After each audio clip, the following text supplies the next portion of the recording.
Ok, on va recap le pied d'aujourd'hui. Quand même, ça va être rapide là, comme pied. Là. Coming into Market Open, c'est où ce qu'on est. On est vraiment proche du choc, donc on est à peu près ici. On est vraiment clairement juste bullish. On a respecté le 4 heures. IS est quand même proche de all-time high. Ici, il est un 4 heures. Fait que ici, c'est all-time high. Ici, c'est un 4 heures. Intermediate high. Daily high. 4 heures gap. 1 heure intermédiate ici. Donc, vraiment, ce qu'on attend juste, c'est un tap dans le 1 heure ici. Mais qu'est-ce que Open, mais en fait, qu'est-ce que IS c'est la même chose sur IS, c'est juste que pré-market, IS a déjà hit le 1 heure. Et donc là, dans le fond, à l'open, on attend vraiment juste pour un move down, mais le move down, il vient juste dans un 5 minutes. OK? Et là, et là, oui, on a hit un 30 minutes. Et non le 1 heure. Mais donc le 5 minutes est quand même sponsor. Même chose sur IS, 5 minutes est sponsor. Pourquoi? Parce qu'il vient du 1 heure ici. Non seulement il est sponsor à cause de ça, mais même si on n'aurait pas hit le 30 minutes, le fait qu'on hit le 1 heure sur IS, pas sur NQ, ça reste quand même que ce 5 minutes-là peut être sponsor. Mais tu sais, ici, tu sais, c'est un 5 minutes sponsor, mais c'est 9h30 qui manipule. Et 9h30, on veut qu'il manipule dans un higher time frame gap. Pourquoi pas venir chercher le 1 heure qui est unfilled ici? Donc, plein de monde. Et c'est le même genre de trade que July 17, qui avait eu comme la controversy. Euh, Plein de monde le prennent, plein de monde le fait, ils sont comme, hey, c'est un esti trade de merde. Mais au bout de la ligne, si t'avais vraiment de conviction à avoir le drap qui était vraiment beau, tu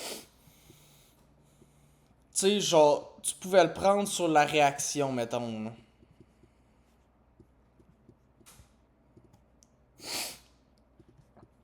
Mais, tu sais, ici, ben correct de fader. Puis après ça, il se passe juste rien.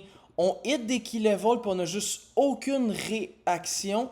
Puis on crée des 15-30 minutes, mais on réagit pas dedans. On fait juste pump. Mais, euh,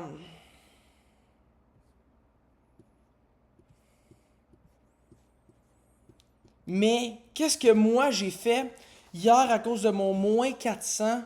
J'ai essayé, ben, à cause de mon bad break-even fill, j'ai perdu moins 400 parce que j'aurais dû juste perdre 0. J'ai décidé de gambler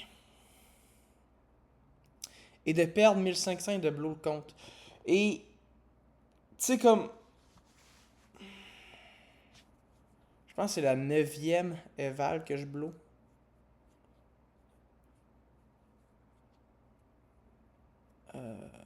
Après mes deux payouts, là, ça fait 10 eval, mais il y en a un eval sur 10 qui est que ça me dérange pas d'avoir blow parce que c'était correct.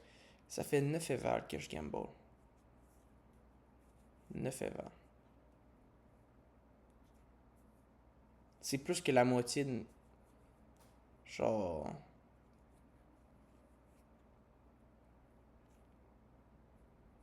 de mes payouts. Ça en devient triste. Puis ça devient un manque de respect pour moi-même. Moi-même qui met autant d'efforts là-dedans, qui essaie tellement que ça fonctionne. Puis j'arrive en live market et je fais absolument n'importe quoi. C'est comme tous ces efforts-là pour faire de la merde de même. En gros, c'est pas compliqué. Si je suis pas dans un trade, je veux gambler. Si je suis dans un trade, je manque de confiance.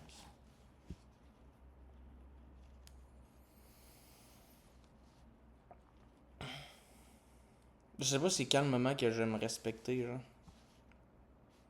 pourquoi je gamblerais? Pourquoi je manquerais de confiance? C'est comme une insulte à moi-même. Ça en devient tellement trop, là.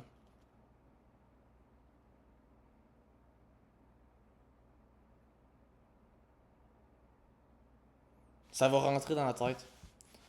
Comme tout, chaque chose a son temps. Chaque chose fait son temps.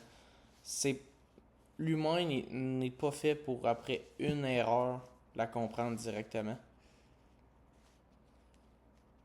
À moins qu'elle est énormément grave, là, mais.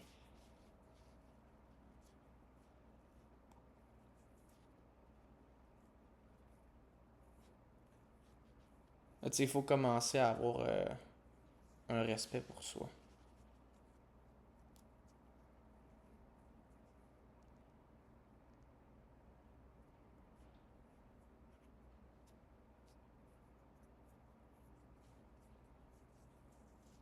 C'est pas mal sûr que j'ai à dire pour le recap.